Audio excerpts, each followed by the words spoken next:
Welcome to the Total Hearing Care Difference, where we help you experience life through better hearing. Hosted by the experts at Total Hearing Care, a leading private audiology practice serving the DFW Metroplex, we're here to provide guidance on hearing loss, tinnitus, and the latest advancements in audiology.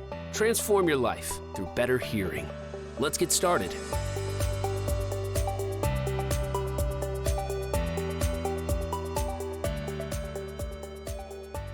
All hearing aids aren't the same.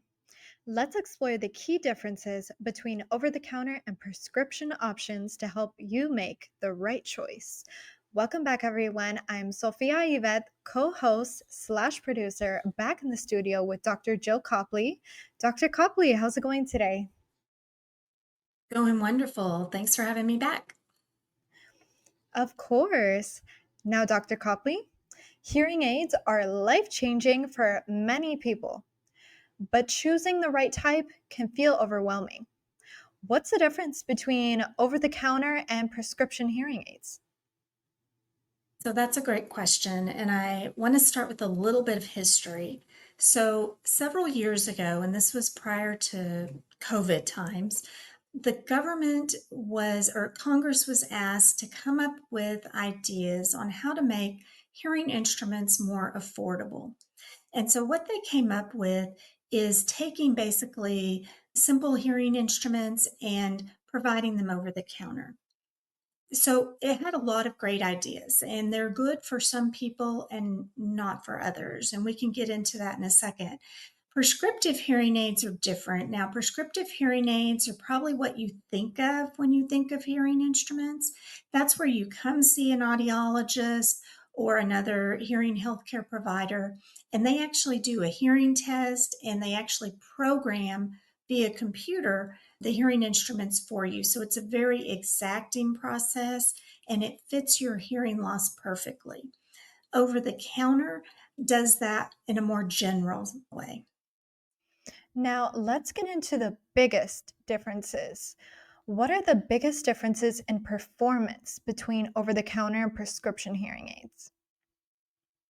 So over the counter devices are more like an amplification. So they have a little bit of controlling things if things get too loud, but basically they're just amplifying. You have control via your phone in adjusting the volume and sometimes adjusting for background noise. Whereas prescriptive hearing aids are going to have your top technology for assisting in background noise, assisting with the TV, assisting with the phone, assisting in meetings, and they're going to be able to adjust automatically. So a lot of it has to do with the automatic adjustment.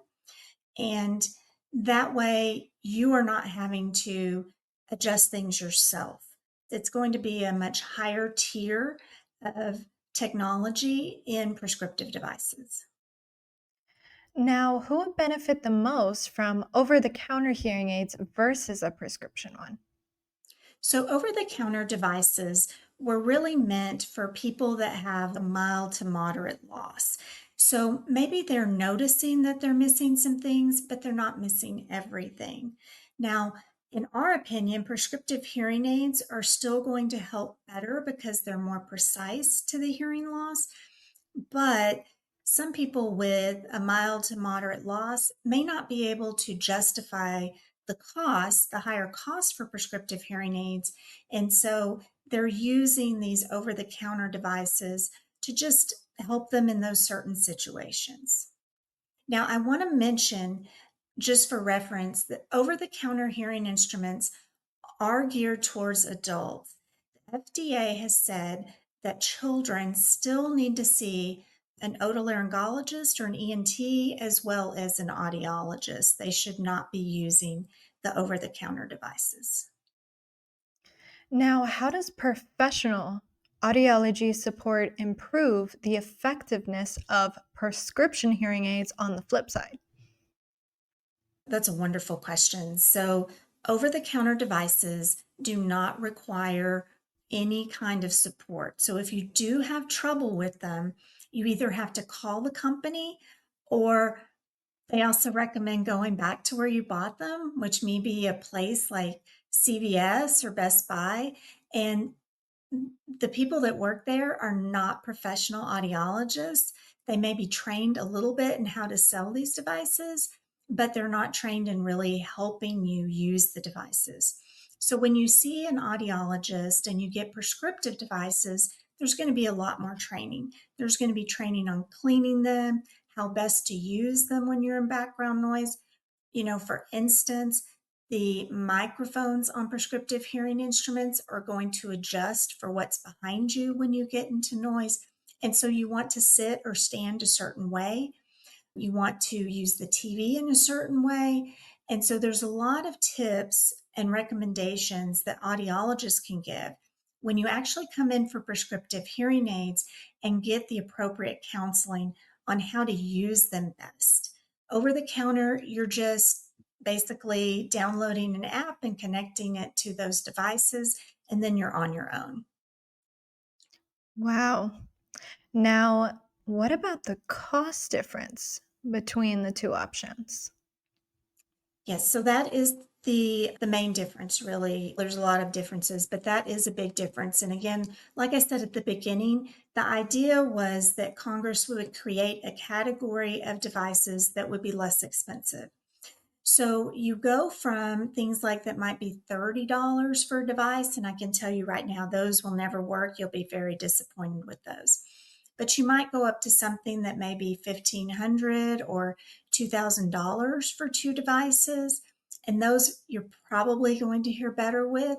When you have companies like maybe Apple or Bose who already have research and development into good sound quality, those are probably going to sound better to you and be easier to use. Any final words for us today, Dr. Copley, on the difference between over the counter and prescription hearing aids? I think what I really want to say is it's the assistance that you're getting with prescriptive devices. You're getting precision to your hearing loss, and you're getting the assistance that you need long term. Because hearing loss is a neurological condition, it's occurring in the brain. And so it's something that you're going to have to be treated for long term. And so it's just like any other kind of disease, like a heart disease or dementia. You're going to be treating that with your physician long term. And that's the way we consider hearing loss, is it's something that's neurological, it's going to be there, and we want to help you long term throughout your hearing journey. Wow. What an important conversation today, Dr. Copley. Understanding the differences in hearing aid options can empower people to make the best decisions for their hearing health. Thanks again, and we'll catch you on your next episode. Okay, great. Thank you for the conversation.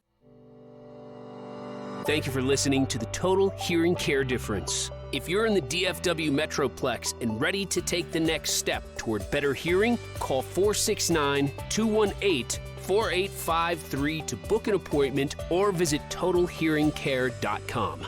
Because when you hear better, you live better. See you next time.